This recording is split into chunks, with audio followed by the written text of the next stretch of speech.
The 1980 Senior TT proved to be as exciting as any in the long history of the Blue Riband of motorcycle road racing. It had close racing, drama at the start and at the end of the race, and a popular New Zealand victory. Let's join the race at the start. 347 Yamaha. The flag is up and down and the race is underway, and it's number 1 Jeff Sale and number 2 Tony Rutter. Jeff Sale is away quick. Tony Rutter has a rather longer push, but he's away now. Now number 3, Steve Ward, 4th last year. Number 4, Chaz Mortimer, who was 6th last year. And it's Chaz that gets away first. Now number 5, this is Joey Dunlop, and number 6, Steve Cull, 2 Irishmen getting away together. And as Joey Dunlop who gets away, Steve Cull has a second push and paddling a little before the machine fires, he's away safely. Number 7 is Steve Tonkin, and number 8 is Charlie Williams with the 500 Mitsui Yamaha. Steve is away. Charlie's having a long push, number 8, before this machine fires. Not fired as yet, Charlie Williams. The machine not fired, number 9 and 10. Barry Woodland and Stan Woods are away, and they're going to pass Charlie Williams. Charlie Williams is still pushing. Number 11 now is Rocket Ron Haslam, and number 12 is Dennis Ireland. Charlie Williams, I think the machine is just about to fire, is it? No, he's still pushing. That's drama. Charlie Williams has not got away. Number 14 is Kenny Blake.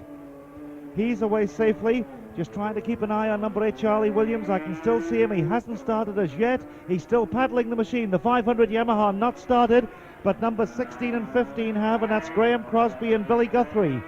Number 17 now is Graham. As always, the racing was very close at Ballacrane on lap 1.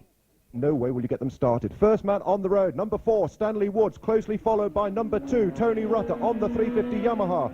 Number 3 on the Derek Carlisle Suzuki, Steve Ward. Number 1, Jeffrey Sale on George Beale's Yamaha. Number 5, Joey Dunlop. Next man coming into view, number 6, Steve Cull on the 500 Suzuki. Number 7, Steve Tonkin. He found a little bump on the entry into Ballacrane, but he's safely through and away up the hill. By Ballaugh Bridge, Ian Richards led the race from Billie Guthrie, and just 9 seconds covered the first 6. Let's go now to Jeff Cannell at Ballaugh. Right on time. There's 3 men coming down to Ballaugh. It's a tremendous dice. It's first number 4 Mortimer, second Steve Ward, and third Tony Rutter. Rutter taking it a bit easier than the other 2. The next one is number 6 Steve Cull, but Dunlop is stopping. Number 5 Dunlop is in trouble. He's stopping on the Ray Racing machine. But it's away now, but he was definitely in trouble with it for some reason there. Now number 7, Steve Tonkin, very fast. Leaps a beautiful leap off. And number 1, Jeff Sale. Front wheel landing from Jeff Sale there. Black marks for him. Chuck him out of the garage tonight for that. Well, tremendous, just like short circuit racing here on the first lap. And he's number 10 now, Stan Woods. Front wheel landing for him as well, but carrying a lot of juice in these machines the first lap. Now very, very fast approach from number 11. Ron Haslam, let's see, can he do it this time? That's more like it from Haslam, opens the throttle before. The next is Billie Guthrie, who must be shifting, and right behind him he's Cros. 16, Graham Crosby, very fast. But very neat over the bridge. He slackened it right down with the front brake. He's Kenny Blake now, number 14 on the Sarone machine. And they're really leaping Ballaugh in beautiful style. The best of the week, Ian Richards now, followed by McGregor. McGregor's quick, but he too a slight front wheel landing from the both 350s. Charlie Williams had retired at the Hawthorne, and another fancied rider, Dennis Ireland, was out at Greeba Castle. At the end of the first mountain climb, Chaz Mortimer led on the road, and Richards had increased his race lead. First one is in view, past that warning board. It's a blue streamlining, a white helmet, and on the front of it, number 4, Chaz Mortimer, leading on the roads. Ahead of number 6, Steve Cull. Number 3, Steve Ward, 4th in the race last year. And those are the first 3 on the road with just a matter of yards between them. And there's Tony Rutter, number 2. Yellow and red streamlining, dark blue leathers. Gets a pit signal, or at least a signal, as number 7 goes past and number 5 together. That's Steve Tonkin and Joey Dunlop, almost wheel to wheel as they go away in a puff of white quarry dust where the sidecar competitor dropped the oil this morning. Another one approaches us, very fast indeed, bends it left into the Bungalow S bends, and it's number 10, Stan Woods. And away he goes. Yet another one. This should be Billie Guthrie. It is number 15, Billie Guthrie, ahead of number 1, Jeff Sale. And there's number 16, who started with Guthrie. That's Crosby. Graham Crosby losing out to Billie Guthrie at the moment by about 200 yards on the road. Number 19, Ian Richards, is well up there, as we've heard. He's past the bungalow. At the end of the first lap, Richards had increased his lead still further. The machine in view. We're looking out for numbers 15 and number 19 there, the race leaders on unofficial timing. That's number 10, that's Stan Woods. And no one is really getting away here. They're in very close company indeed. This looks like Billie Guthrie is at number 15. It is indeed. He crosses the line now. 20 seconds was the time difference between 15 and 19. And there's number 16, Graham Crosby. The next machine is in view now, and this looks very much like number 19. It is Ian Richards, and I make it an unofficial timing. As number 1, Jeff Sale, goes through, that number 19, Ian Richards, crossed the line just 12 seconds after number 15, Billie Guthrie, which would add a second to his lead he had at the bungalow and lead the Talbot Senior TT by some 8 seconds. 17, that is Graham McGregor, and he's closely followed now by number 14, and number 14 is Kenny Blake, the Australian. Irishman Billie Guthrie had got the bit between his teeth and was closing on Richards at Ballaugh on lap 2. Waiting now for number 16, Graham Crosby, and there'll be then 20 seconds for Richards to get here. There's 2 riders very fast. I think the first is Rutter. It is, but he's passed. Coming into here by Tonkin. Tonkin nips ahead of Rutter. Tonkin on a tremendous leap. And the crowd goes ooh and ah, and they all think I've got a lovely photograph of that, and they haven't got a chance. Number 10, Stan Woods now. Rather steadier. Now number 15, Guthrie, followed by Dunlop, who seems to have cleared his machine. He's a tremendous leap. This is what the crowd came to Ballaugh to see. And it's been a while since they've been doing it anyway, a couple of years since they've been leaping like this. And here now is Crosby. I'll start my watch on him, but he's slower. Number 19, and he's right behind him. Richards is right behind him. I just looked at the back view of Crosby, and lo and behold, Richards is literally right behind him. I didn't see him. I was so busy looking at the back view of Crosby, expecting there to be 20 seconds to wait for Richards, and in fact Richards now is right behind Crosby, so he must be about 18 or 19 seconds. But Guthrie went out with mechanical problems at Ramsey. At the bungalow, Richards had passed Crosby on the road. And here's the next man now. It's another yellow helmet. It looks like Joey Dunlop. It is number 5, Joey Dunlop. And here's a tremendous scrap, and it's Ian Richards. Ian Richards and Graham Crosby. Richards is past Crosby. Crosby tucked in behind in his slipstream as they go up towards Brandywell. And Ian Richards, leading the race, has passed Crosby, who must be seen as one of his arch enemies so far as this race is concerned. Ian Richards, red helmeted, leading the race, lap 2. The times are confirmed, at least unofficially. Ian Richards, number 19, leads the race from number 16, whom he has passed on the road. That's Graham Crosby on the Works Suzuki. 20 seconds separate them on corrected time. There's McGregor, number 17. Very fast indeed. As the leaders completed lap 2, it was like short-circuit racing. Junior TT, the third machine is on the road now, and I can tell you that this is number 3, that's Steve Ward. He crosses the line safely, and 2 of them in very close company sweep out of the dip at Governor's Bridge, and it's real streamlining here, almost short-circuit racing in groups as they come through. And the leader of this bunch is number 2, Tony Rutter, but he's passed, is he?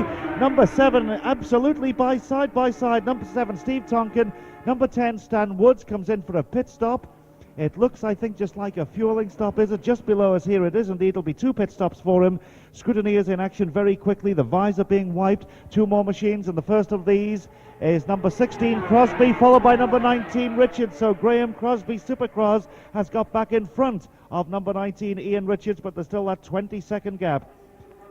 Number 5. Steve Cull led on the roads at Ballacrane, and Crosby and Richards were almost together. Shadowing him, following him all the way. He follows an identical line. The 2 RG500 Suzukis, 8 Suzuki cylinders, power their way up the hill. Chas Mortimer on the Team Saroma 497 Suzuki, lying in second place on the road. Third place man on the road, appropriately carrying number 3, Steve Ward. The ever consistent Steve Ward around the Isle of Man had a splendid 4th place last year in the senior event. Next man on the road, number 2, Tony Rutter.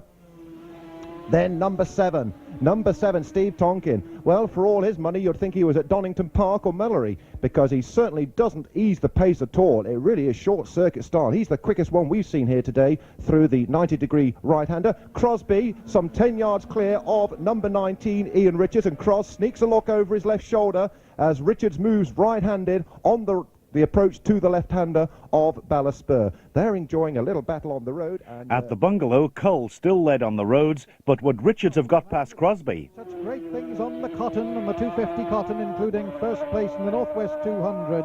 He's leading on the roads, and a good lead it is as the next two come into view now. The second man on the roads is Steve Ward, number 3, who's ahead of Chas Mortimer. Steve Ward ahead of Chas Mortimer on the roads just by about 50 yards or so, remembering that they started together, so that in fact the 2 seconds which Mortimer led by at Ramsey have been pulled right back. Number 2 is there, Tony Rutter, still keeping in touch with the leaders, and here's 1, 2, 3 of them. Number 19, Ian Richards, 16 and 7, just as quickly as that. Richards, Crosby and Tonkin. Steve Tonkin riding the only Yamaha amongst 5 Suzukis on the first leaderboard. So Richards is ahead of Crosby on the road. The end of lap 3 saw the pit stops, and furious activity is the only way to describe them. Yes, he's coming in for his pit stop. It's just to our right. The klaxon goes to warn them. Let's see how he stops. He comes in, foot down, and stops just a little bit past his pit, but now the activity there in that pit. The second machine is here. This is Steve Ward, number 3. He's coming into his pits. He's also at the top end of the pits. He's followed by number 4, Chas Mortimer, and Chas Mortimer is just in between them, and there's 6, 4 and 3 all together in the pits now. The petrol being poured in, the visors being wiped, the fairings, and he's another 3 coming down the road. Pit's going to be very busy indeed. The 6, 4 and 3 are still in, and they're all together, these leaders.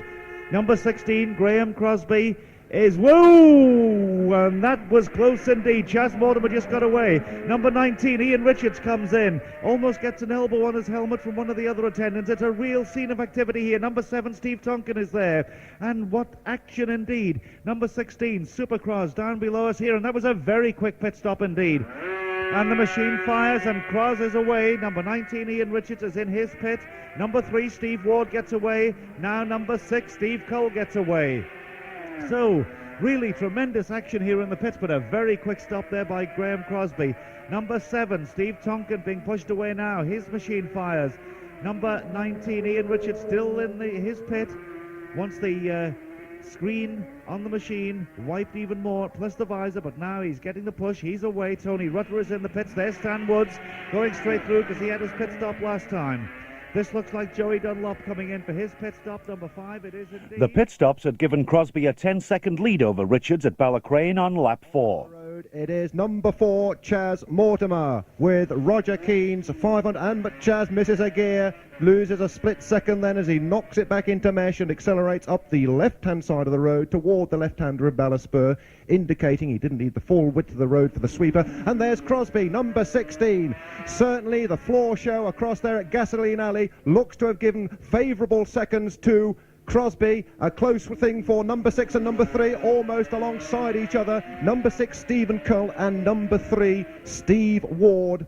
So they're now well and truly gassed up, ready to go. The remaining 3 distance. Number 10, Stanley Woods, one of the neatest riders without question around the Isle of Man. Number 7, Steve Tonkin, still utilising that short circuit style. A slightly less rapid approach from number 19, the erstwhile leader, and that is Ian Richards. Ian Richards, the Liverpudlian, who spent... But Ian Richards had cut the New Zealanders' lead by the time they reached Ballaugh. Tremendously quick. Is this Crosby? It is. Number 16, Graham Crosby, and we'll start the watch on him for Richards. 2 more coming. Crosby's slow at Ballaugh, though. Nothing spectacular whatever. And now it's Cull and Ward, the 2 Steves. 2 riders with tremendous talent there, and he's Stan Woods watching it all from a distance. He's seen it all before. We heard he was calm at his pit stop. No wonder, he's an endurance rider. They fill up dozens of times in those sort of races. And he's Richards now. And it's 22 seconds, so Richards is only 2 seconds behind Crosby. Tonkin, traditional leap off, I would say, in fact about 2.4 seconds that Richards is down on Crosby here. We heard it was 10 seconds at Ballycrane. Well, certainly Richards... At the end of the fourth mountain climb, Crosby had lost another few seconds. That Ian Richards is able to gain a bit on Graham Crosby coming up the mountain from Ramsey. So it'll be interesting to see whether that 3-second advantage down at Ramsey at sea level is extended by the time they get up here at nearly 1,400 feet. Remember that Graham Crosby started 20 seconds ahead of Ian Richards, and so Richards will have to make that up to get ahead of him on the road. And there's number 4, Chas Mortimer, still leading on the roads on lap 4. And here are 2, close together, right, almost wheel to wheel as they go into the left hand. It's number 16 and number 6. That's Graham Crosby and Steve Cole, with Crosby just about a couple of machines lengths ahead. And it's Steve Ward and Stan Woods watching the action from a respectable distance behind. And there's Richards, number 19. And he must have Crosby in his sights now on the longer stretches when they go down on that long straight, one of the fastest sections of the course between Craignabar and Brandish Corner. My bet is that Ian Richards will see Graham Crosby ahead of him. And it's 5 seconds now, the lead for Ian Richards, which is 2 more than it was at Ramsey. What a race this Talbot Senior is turning out to be. The order at the end of lap 4 was Richards, Crosby, Woods, Cull, Mortimer and Ward.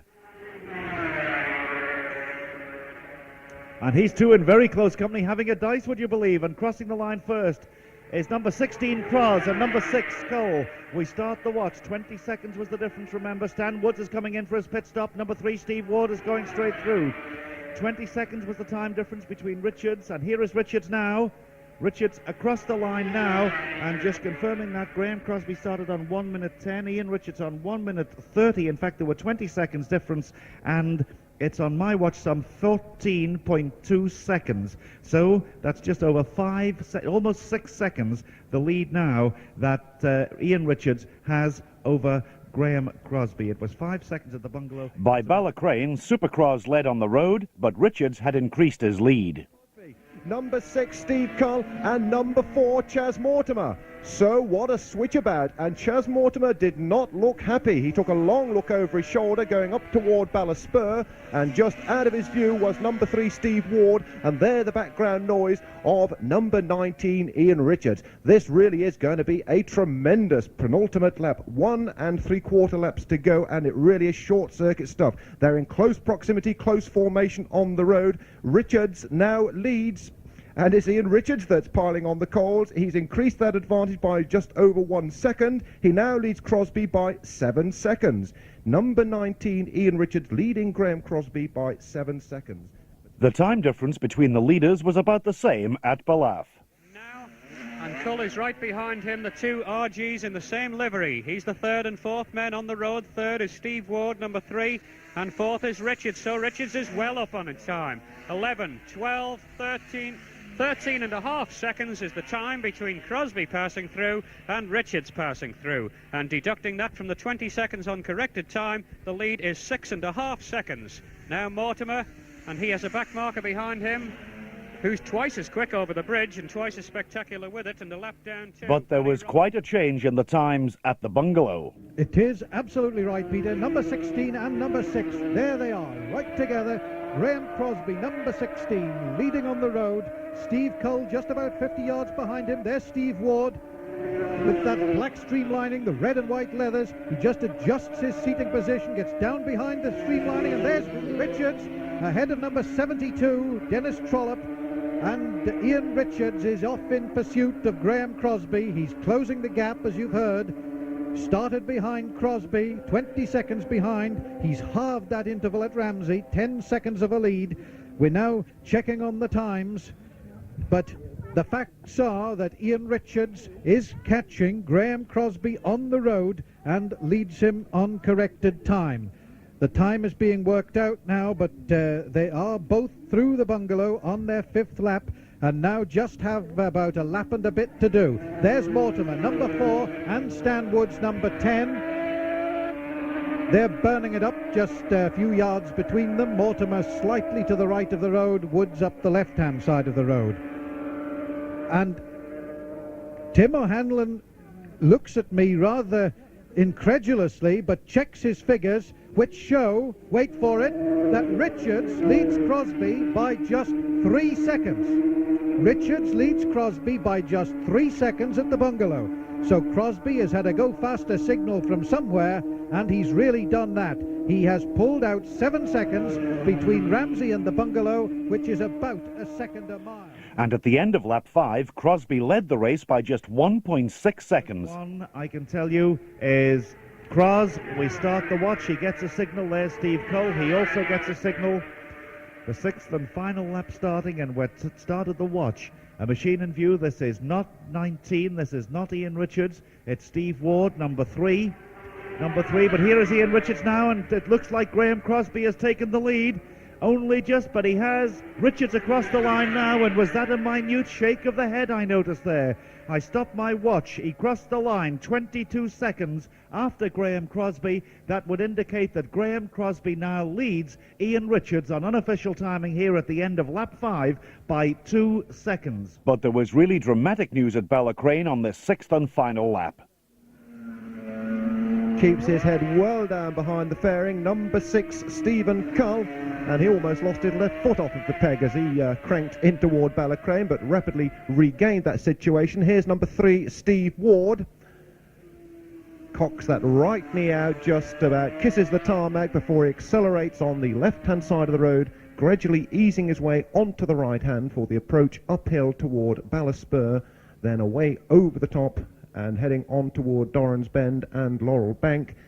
Number 19 then, Ian Richards, and is this Ian Richards, and a rider is touring, and it looks as if it may well be Ian Richards touring at Ballycrane. He's away behind the traffic lights. Let's see, it is Ian Richards. He is stopping, he is coasting up toward us, and very generously and sportingly a round of applause.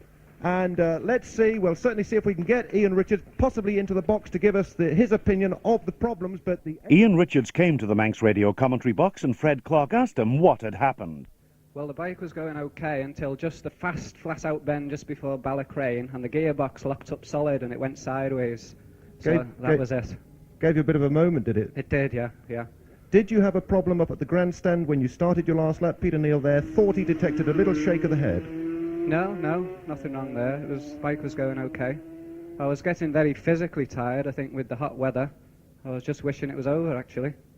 It is a very trying day for racing for you. Yeah, it's the hardest race I've ever had. I think it's the heat, and I've never rode a Suzuki round here before, so I think that was something to do with it. You're going to enjoy a pint now across at the Ballycrane Hotel? Yeah, I think I will, yeah. Ian, many commiserations, but sportingly they applauded you down here, and I'm sure all the way around the circuit they wish you the best of the luck for the... you have got races to come later on in the week? Yeah, I'm in the 250 tomorrow and the Classic. Yet to win a TT? Yeah, I've been close. Had a few seconds and thirds. You certainly couldn't have come closer than you did today. Ian, our commiserations, but congratulations on a very fine ride prior to that gearbox trouble. So the pressure was now off Graham Crosby as he reached Balaf. Road or something like that. There's no need for it now. Here he is coming down to Balaf now. First on the road, number 16. They all wave to him generously, and he's Cole behind him and a back marker in between Mel Kerwin. Well, first and second on the road. 16 and 6, and he's Steve Ward now at a little bit of a distance. Carlisle Engineering's sponsored rider, Steve Ward, who sees that machine in practice and was faced with quite a bill to repair it. And the leader reached the bungalow safely on his final lap. This is very quick, the crowds wave. This is the race leader. Into the left-hander he goes, number 16.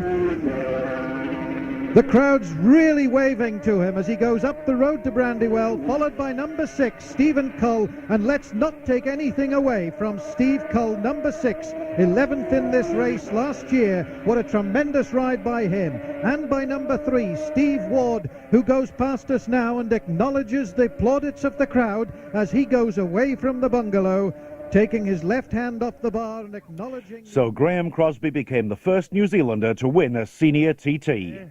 He is. He crosses the line. Number 6, Stephen Cole, finishes some 4 seconds behind him, and that means that the time difference is 54 seconds. There's Steve Ward, number 3. Number 3, Steve Ward finishes, so the first 3 At least the first and second are in, and number 10, Stan Woods, is also indicated at signpost corner. So just working. Chris Carter got a straight answer from Cros when he asked him how he felt at the end of the race. Bloody great, I really do. It's fantastic. It's a terrific feeling. It really is. I'm elated, I think the word is. It makes up for any of the sort of unpleasantness, maybe, shall we say, of the weekend. Yeah, well, I'm not worried now. Everything's cool, everything's happy, and I'm just happy now that I've won the race. I'm really pleased. Okay, well, it's a standard question, but we have to ask everyone, did you have any problems? Did things go 100% all the way through the race? I'm going to shock you as well. Nothing went wrong at all. The bike was going fantastic. You know, the only problem I had, I suppose, was the coming in with an empty fuel tank, getting it filled up again, and then carrying on another lap, which was a bit hard for me. But generally, there was no problems at all. The bike performed good. You know, I cruised around, and I don't think I've stuck my neck out too much, which is, for me, a good thing. You say you cruised round, and of course you were behind Ian Richards for a good percentage of the race. Was that a deliberate policy? Were you going to sprint towards the end? No. You were going as fast as you wanted to, were you? That's exactly it. I went as fast as I had to, but I thought I might have been able to do something in the last lap if there had been the opportunity that I had to do something like that, but I didn't want to, and thank Christ I didn't have to. Super Cros, winner of a super race.